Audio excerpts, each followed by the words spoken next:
పల్నాడు జిల్లా చిలకలూరిపేటలో డీఎస్సీ వ్యవహారంపై వైఎస్ఆర్ కాంగ్రెస్ పార్టీ ఆధ్వర్యంలో భారీ నిరసన ర్యాలీ నిర్వహించారు. మాజీ మంత్రి విడుదల రచన ఆధ్వర్యంలో జరిగిన ఈ ర్యాలీలో డీఎస్సీ అభ్యర్థులు, పార్టీ శ్రేణులు పెద్ద సంఖ్యలో పాల్గొన్నారు. అడ్డరోడ్డు సెంటర్ నుంచి ఎంఆర్ఓ కార్యాలయం వరకు ర్యాలీ కొనసాగింది. డీఎస్సీ అక్రమాలపై సీబీఐతో విచారణ జరిపించాలని, వ్యవహారంలో బాధ్యులపై కఠిన చర్యలు తీసుకోవాలని విడుదల రజని డిమాండ్ చేశారు. నిరుద్యోగుల భవిష్యత్తుతో ప్రభుత్వం చెలగాటం ఆడొద్దని, డీఎస్సీ అభ్యర్థులకు వెంటనే న్యాయం చేయాలని కోరారు. అవకతవకలపై సమగ్రంగా, పారదర్శకంగా విచారణ జరిపి నిరుద్యోగుల సమస్యలను ప్రభుత్వం వెంటనే పరిష్కరించాలని డిమాండ్ చేశారు.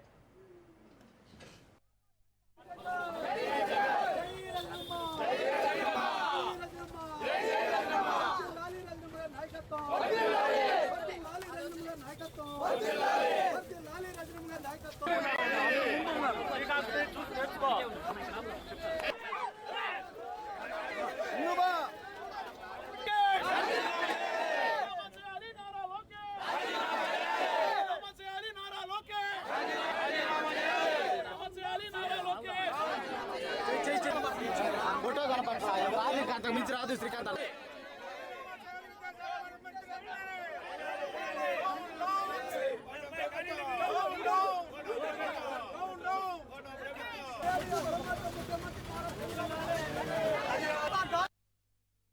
డిఎస్సీలో జరిగినటువంటి అవకతవకలు కావచ్చు, స్కామ్ కావచ్చు, డిఎస్సీ అభ్యర్థుల్ని ఏ విధంగా ఈ ప్రభుత్వం ఏడిపిస్తుందో మనం చూస్తా ఉన్నాం. కాబట్టి దీనికి బాధ్యత తీసుకొని చంద్రబాబు నాయుడు గారు దీని మీద సిబిఐ ఎంక్వైరీ వేయాలి అని చెప్పి వైఎస్ఆర్ కాంగ్రెస్ పార్టీ ఈ కూటమి ప్రభుత్వాన్ని డిమాండ్ చేస్తాం.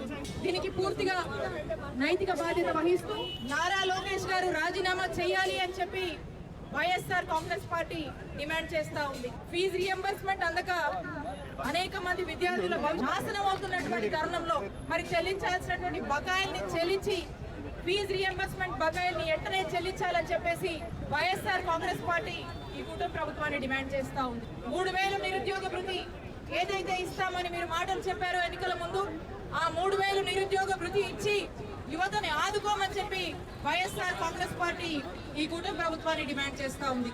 ఈ 4 డిమాండ్స్ కోసం గత 4 రోజులుగా కూడా రాష్ట్ర వ్యాప్తంగా కూడా రిలే నిరాహార దీక్షలు చేస్తా మనం కూడా చేశాము. మరి ఏ విధంగా కంటిన్యూస్ గా అధికార పార్టీ ఒత్తిళ్లకు పోలీసులు మనల్ని ఏ విధంగా వేధించారు, ఇబ్బంది పెట్టారో మీరందరూ చూశారు. అయినా కూడా ఎక్కడ తగ్గకుండా మనం ఈ రిలే నిరాహార దీక్షలు కానీ ఈ రోజు కార్యక్రమం కానీ చేస్తున్నామంటే దానికి మీ అందరి వల్లే, మీ అందరి మద్దతు వల్లే, మీ అందరి సపోర్ట్ వల్లే ఇది సాధ్యమైంది.